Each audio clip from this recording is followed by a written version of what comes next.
Bueno, falleció lamentablemente Javier Silva Arruete y me piden que dé unas palabras una semblanza sobre el exministro.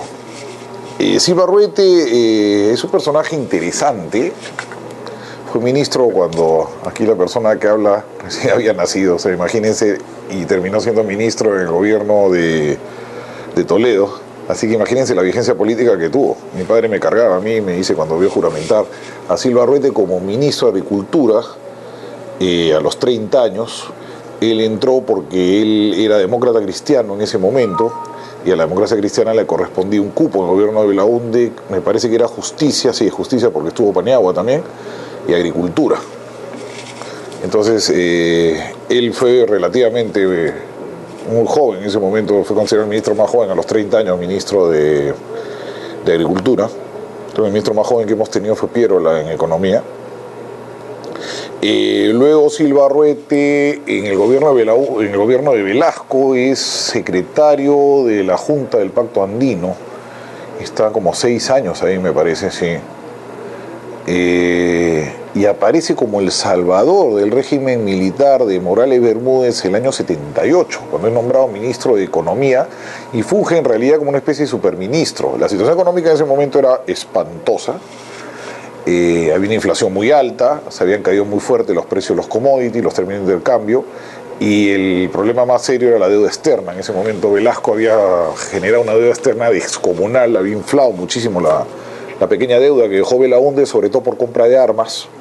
Perú en ese momento compró armas porque dicen que Velasco pues tenía esta idea de declarar la guerra a Chile.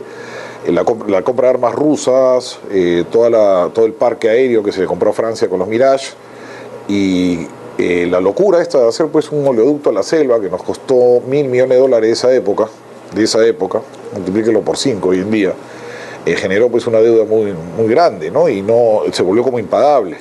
Y había un desorden tremendo. El ministro anterior de Economía había sido el célebre Caballo Cocha, Sáenz Arcibiades de Barzalo, general pues que no conocía del tema y la situación estaba pues muy caliente, ya se había llamado para la constituyente, había habido el paro el 19 de julio del 77 que fue muy fuerte. Llegó Silva Arruete con un discurso que sorprendió a todos. Él dijo que él asumía el activo y el pasivo de la revolución. Fue una frase muy, me acuerdo, muy comentada en la época, yo ya era escolar, me acuerdo de eso. Y tuvo muchos poderes, como le digo, fue un ministro con mucha fuerza, logró estabilizar la economía, no eliminó la inflación, no arregló los problemas de fondo, pero por lo menos no nos ahogamos. Y se logró pues hacer la transición democrática de la mano de esta estabilización relativa económica, repito, ¿no? Otra frase famosa de la época fue la de Bedoya. Un día le preguntaron a Lucho Bedoya, que siempre fue tan criollo, qué le parecía a Silva Arruete como ministro de Economía, y dijo que era un gordito simpaticón. Esa frase también dio muchas vueltas en ese momento en los titulares. De ahí Silva Arruete durante el gobierno de Velasco, de Belaúnde, el segundo belaundismo, no tuvo mayor participación pública, en la cosa pública como él la solía llamar. Fue uno de los fundadores del diario La República, hizo una relativa oposición al belaundismo, se opuso mucho a los contratos petroleros que en esa época, el nuevo diseño que hizo Kuczynski, tuvo un debate famoso con Kuczynski en esa época. Y luego en el gobierno aprista, en el Apocalipsis, o sea, hablo del primer gobierno aprista, no recuerdo que haya tenido tampoco ninguna función pública. Tenía cierta cercanía, está en este grupo que se llamaba el SODE, que era un grupo de tecnócratas con un barniz político, pero no. Con el fujimorismo más bien fue un opositor implacable, nunca sintonizó con las ideas de Fujimori. Ahí sí es posiblemente el momento que él está más alejado de la carrera pública, y vuelve al Ministerio de Economía con Paniagua. Porque claro, Silva Arruete tenía muchas virtudes, era un hombre muy simpático, tenía mucha muñeca política, muchas horas de vuelo, era muy envolvente, muy untuoso. Entonces era un hombre que te sabía estabilizar problemas políticos, se podía sentar con perro, pericote y gato y caer bien. Entonces logró pues ser ministro, logró hacer un Ministerio de Economía de transición interesante con Paniagua, logró sacar adelante el aeropuerto que parecía que no salía en ese momento, Paniagua no estaba convencido y estaba ya todo listo para la privatización del aeropuerto, y me cuentan que a las 11 de la noche logró que Paniagua firme, porque él tenía mucho miedo, y bueno, gracias a Dios, ¿no? Si no teníamos un gallinero hoy en día, felizmente que se logró privatizar el aeropuerto, tenemos un aeropuerto de primera, ¿no?